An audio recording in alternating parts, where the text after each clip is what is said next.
There's a lot of debates, arguments between Roman Catholics and Protestants. And I mean, it's endless, the debates, the arguments. But there's two things I've been thinking about lately that I haven't heard personally in the argumentations that go on in the debates. One is just the revivals that has happened in the Protestant church since the Reformation. You got the first Great Awakening, the second, the third. You got the Wales revival. You got the Azusa Street revival. You have the Brownsville revival that started in 1995, which I am a product of. Got radically saved, awesome, powerful move of God. Around 5 years it lasted. And I'm talking about transformation. People's lives changed, radically changed. During that revival, a Bible school was birthed. And I encourage anybody to look into those revivals and the Brownsville revival. I'm a product of it. I was there. And so anyway, the Bible school was birthed, and in 1 year there was around 800 to 1,000 students. Just crazy. Missionaries raised up, sent out, uh, and which leads me to the second thing that well, I'll get that to that in a minute. And lately, personally, I've been studying the church fathers a lot, the early church fathers, the first couple hundred centuries, because you hear Roman Catholics always saying, we're the one true church. Goes back to Peter. Everybody was Catholic. Um, I haven't been seeing that in the early church fathers as far as as modern day Roman Catholicism, the Assumption of Mary, Immaculate Conception, the papacy, the icons, mainly those four. There's other things. Not seeing it, but one interesting thing I seen, and that's something that I'm not going to get into debates about, and I know there's people that have a lot more knowledge on that than I do. But there's one interesting thing that I read the other day, a quote from Justin Martyr. He said, "Where the Spirit is, there the church is. And where the church is, there's the Spirit." Maybe the other way around, but either way you put it, where the Spirit is, there's the church. And that's something I just personally haven't heard in all these debates that go on, and especially on YouTube. Just the Spirit, the movement of the Spirit. And you see in those revivals the fruit and the Spirit at work. I mean, it is just so obvious, and you can't deny the Spirit, and in these revivals especially, and what's come about. So how can, and again, get into we're the one true church and the Protestants are, just 500 years ago. But how do you explain that as a Roman Catholic saying? And I know there's Roman Catholics that accept Protestants and they recognize that, but in general, there's so many anti-Protestant Catholics out there just saying that we're just rebellious, whatever. How can you deny the moving of the Spirit in those revivals? You just can't. And what I experienced in the Brownsville revival, the power of God, it was wonderful. And you can come with all this history and we're the one true church, but that encounter with God in that church, there's just no way I can be Catholic for other reasons too. But, okay, so the second one is And the main reason I'm starting to do videos, just started to do videos about this. I don't know if it's going to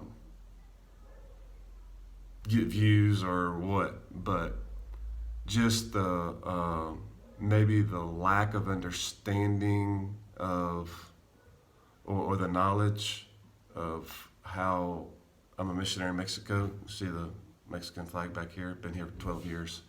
Work in the mountains, indigenous people, and just I guess the history of Mexico and how the Spaniards came over in the 1500s and conquered Mexico. You can cut it however you want to, say you want to. That's a fact. They came, they killed, and they brought Catholicism. And just that whole dynamic too. I haven't heard that much, and when I bring it up to Roman Catholics in the States that are in the States and just kind of focused in States and and how it is here, and how even till this day, Protestants, evangelicals are killed. We work with people that come out of Catholicism, and right when they do, 95%, maybe even more of the time in these villages where somebody leaves their traditions, they automatically get persecuted. We have a brother that had his land taken away just recently. Family denouncing and taking away their fertilizer they get from the government and all this stuff. It's immediate persecution, and it is from the Catholic Church. And there's even been priests in villages where evangelicals coming in, just sharing the gospel, and the priest getting the people to come against the evangelicals. I've personally been not physically grabbed, but pretty much taken by villagers, presented in front of the whole village, and I had to sign a paper saying I wouldn't come back in there. They were just super mad. Actually, I didn't know if I was going to get out of there that day or not, but they let me go. But just the persecution that's here in Mexico, and just the Catholicism overall here, it's night and day from the States.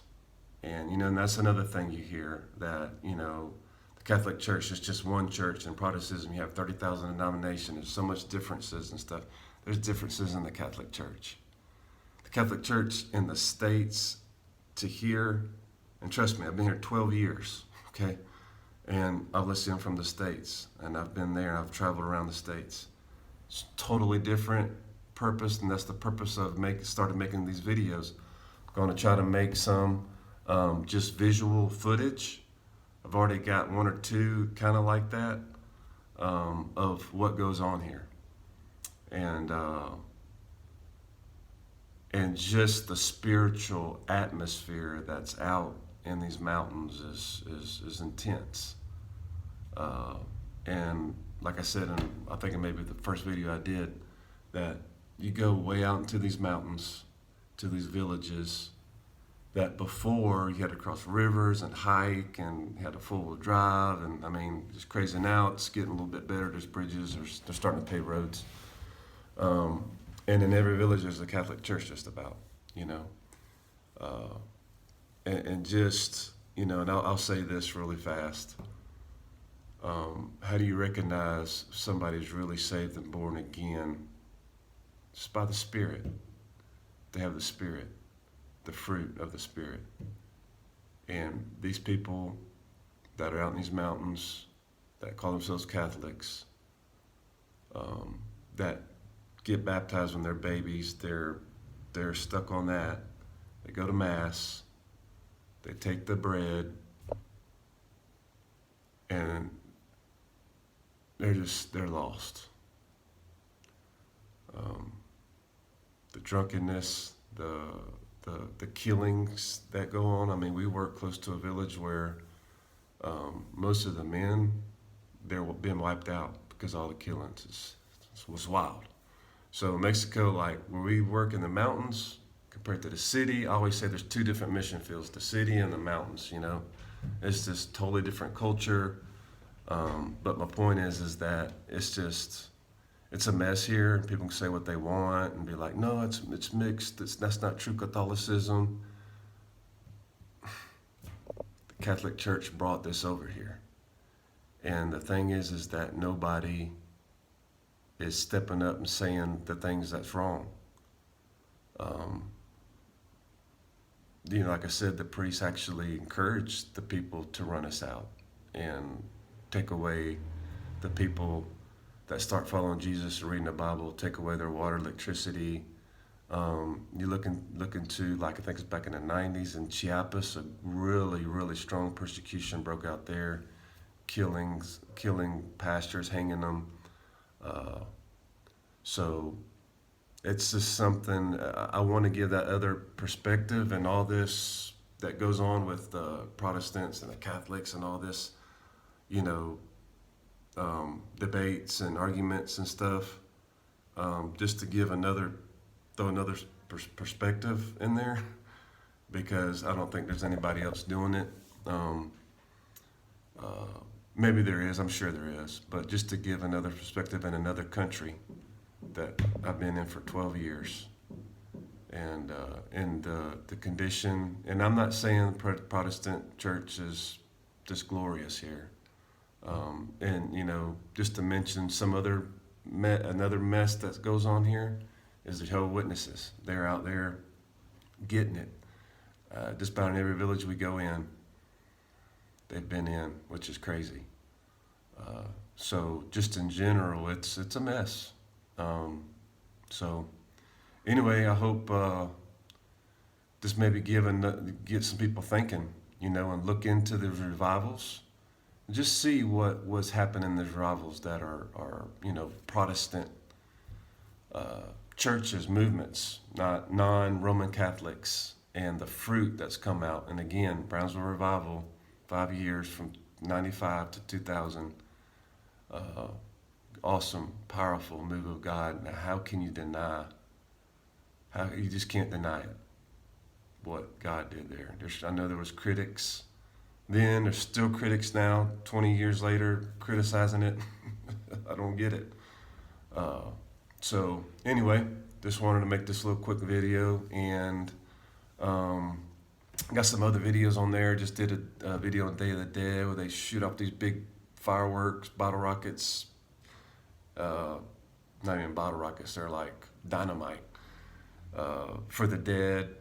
You can hear that in the background. I'll talk about that a little bit, and how they do the flower petals from the graveyard to their houses, bringing back the dead, leaving a trail for them. Little short video on that. In the future, I'm going to be trying to do more of those, especially coming up December 12th, the Day of Guadalupe here, which is just also another crazy thing. And future videos of that, this actual visual footage of what goes on here. So maybe be looking for those. So thank you for your time. God bless everybody.